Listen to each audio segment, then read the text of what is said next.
Nope, no chance.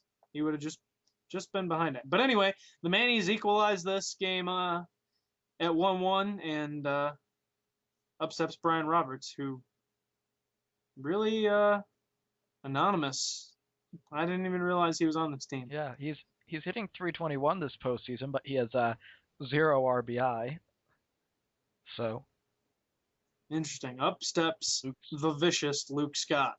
who is batting 500 this game, which is below his rest of the postseason average. Pick it up, Luke. Get your shit together. And that one, oop, not going to get through the infield. Below 500 batting average for the game. So Ugh. Tulowitzki, who so far this series hitting 393 with 5 homers across 6 games. Wasn't it? Isn't it? Isn't it? Oh yeah, yeah. It was five. It was five. I thought he had hit his sixth in the last game, but that was his fifth. Only his fifth. Yeah, only his fifth in 6 games. He may have had one in the LDS, which would bring him up to 6 total. Cheapers. But he's gonna strike out looking to end the inning. So Zambrano cruising as well, and we have got a pitcher's duel going on in Game 7. Gotta love it. Just the history between these two games. You kind of felt that War was gonna. What was he swinging at there? He, that was like at his eyes. Yeah, I mean, and now it's been long enough that I can pull out the LCS notes and it'll sound new. Yes, so yeah, I mean these two teams they split the series, the season series 1-1, but the Mannies were just such a dominant team. They scored the most runs in baseball. They allowed the fewest runs in their league. They had the best run differential in baseball. Cubs had a negative run differential, and But that has to be stated that the Cubs started off yes, terribly and and made moves to significantly improve the side that have well obviously paid yeah, it dividends. really paid off. The Cubs had a really rough first half, and then they ditched basically their entire bullpen. And then the Cubs won 7 straight at one point between Ugh, regular season and postseason. Just dominated at the end of the year there. So ditching the entire bullpen. Now that's something that I could have used. yes, indeed. So we have Hardy aboard with 2 outs here, full count. Hardy was going, but it's not going to matter because Napoli's going to go down looking. Yeesh. Mm. So, like I said, pitcher's duel going into the top of the sixth here, 1-1 ball game. And Granderson, who's got a pair of hits already this game. Com- Chris definitely Coming glad that off, he didn't leave on that injury. yeah, potential career-ending injury. But this one's going to be popped up on the foul territory, but it will get out, so he'll live to see another pitch as the Rock logs in on Xbox Live. Granderson hits another one. Okay, all right. I thought that was going to fall into the gap there. So his first out of the game. Lomo steps up, 0 for 2. And Lomo, let's see what. Okay, Lomo hit 385 in the LDS, but he's really struggled here in this series, hitting only 154. Although he does have a homer. That 154 before the game yes. started. So 0 for 3. So he's probably down to like 130 below. Teixeira Interesting. has Teixeira. I remember he started off this year hotter than usual, but then he usually he has a rough April and then gets really good. But I think I heard No, back. no, he had a rough April and then has started to pick it up. So same as usual. If that guy could hit in April, as this one's cranked deep to center field, but again to the deepest part of the ballpark, and Zambrano 1 run on 5 hits through 6, about as much as you could ask for. Yeah, if Teixeira could hit at all in April in the first part of the season, he'd hit like 350. Yeah. But speaking of hitting 350, Derek motherfucking Jeter. Mm, That's all I have to saving say. a lot. As this one is crushed. No way is that coming back. Goodbye. Joey bats with his 6th homer of the series, and he will put the Mannies on top 2-1 here at home in the bottom of the 6th inning. I'm surprised he didn't watch that one because that was not coming back. We've got Garcia here, had been cruising for a while, but Well, that one inning where they got the clutch 2-out hit after Dunn moved the runner over was huge. And this one, oh my good lord! And Ichiro Uh-oh. is being treated for an injury after running into the fence. And that will see the end of his career, probably. And that will bring in Maglio Ordonez, who was 0 for 2 in the regular season in his only 2 appearances. Now, not only is that, I mean, Ichiro hadn't exactly been having a good game or series, but he does provide a lot of speed. Ordonez doesn't give you that. And He's a great outfielder. yeah, he's got great defense, great arm for Ichiro, and I believe that was his 4th stolen base of the series earlier this game. And did he score their 1 run this game? He did. Yes, Yes. he did. He scored easily from second on the single by oh, I can't remember. Luke Scott. But right? was it Luke Yeah, Scott? I think it feel was, like so. you're right.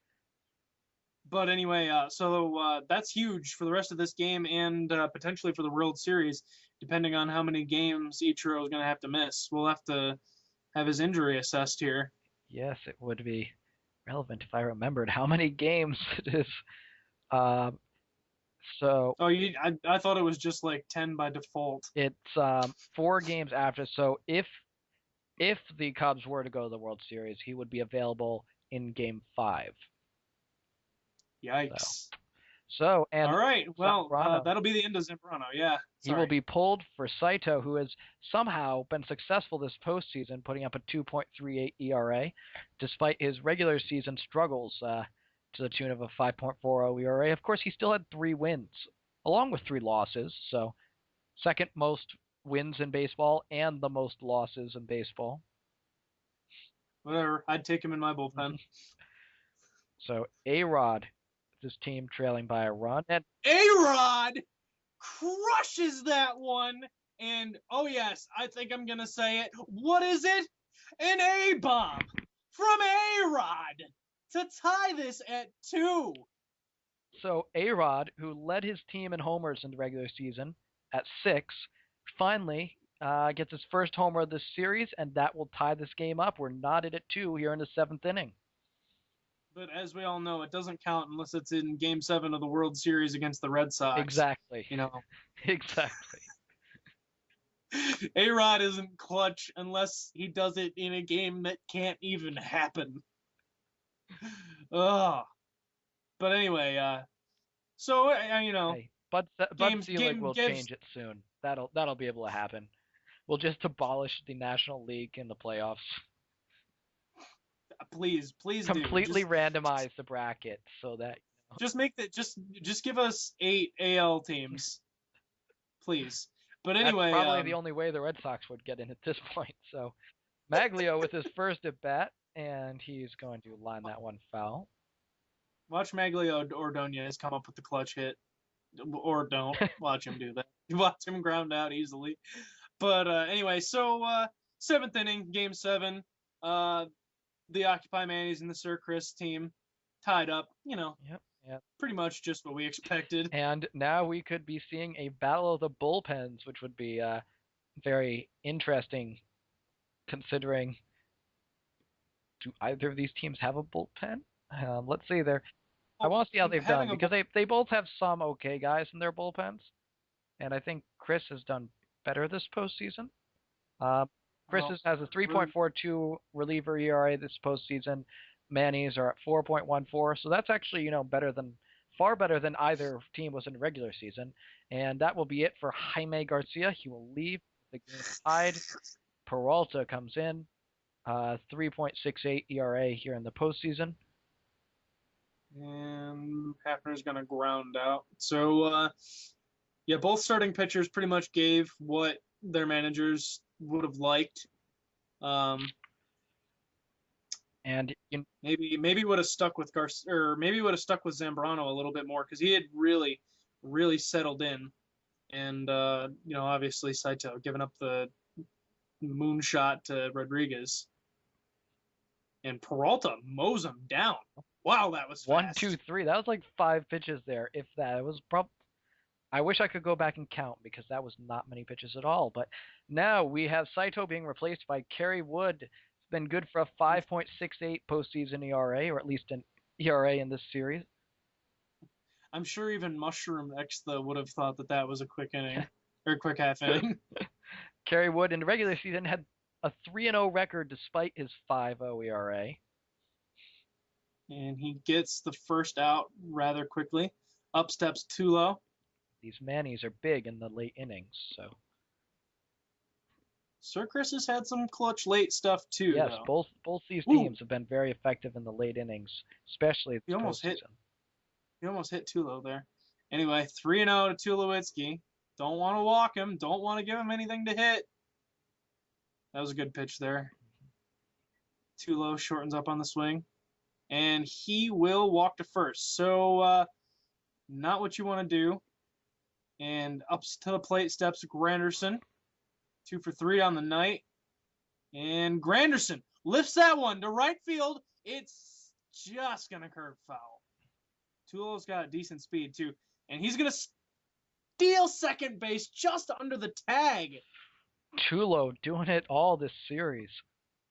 And this one's lined into left field. Tulowitzki's going to round third. The throw comes in, and it will not be in time. The Cubs will take a 3-2 lead here in the top of the 8th. Great base running, great hitting all around. Exemplary baseball. And, a walk, a steal, and a hit, and it's a run. So. And this is going to not get 2, but they do get Granderson the lead runner. That could be an important play here as Lomo steps up, hoping to end his struggles. But anyway, late lead here for the God, I can't remember, anti-Cub. The Sir Chris Chicago Cubs. Jesus, why does it have to be so difficult? It can't be well one team name. I have stuck with one team name for every season. Why can't anybody else follow my example? As this one's going to sneak through. So getting the lead runner was huge because I'm sure Granderson would have scored. I'd like to point out the teams that have never changed their name, the Gorons and the Nemesis, each have a World Series ring. Just saying. Bang. Bang. Wow. X in the house. And technically, when the Barris won their ring, they had never changed it. Yeah, they had never changed their name either. And look they changed it. As this one's lifted deep to right field or center field. Sorry, I was wrong. That could have blown the game wide open, though. Great defensive play. And here come the big 3, Hardy, Napoli, Bautista, and they will all face Peralta, who is now had a 6-pitch inning, 1, 2, 3. You're guessing. No, it counted. It says 8 pitches total after 2. Oh, right. All right. Never mind. Napoli steps up 1 for 3. And this is crunch time here. So look for Mike Napoli to foul that one off anyway. Quickly behind 0-2 on Peralta. Ooh, he just missed on that one on the inside. And this one is crushed deep to left field. He has done it again. Napoli comes through his 4th homer of the series, and he will tie it up in the bottom of the 8th inning. And it's a whole new ball game. Wow. Like I said, bottom of the 8th inning, Game 7, Sir Chris versus War, tied up. You know, of course. What that right there, that's I remember the last time in Game 7 where Manny Ramirez hit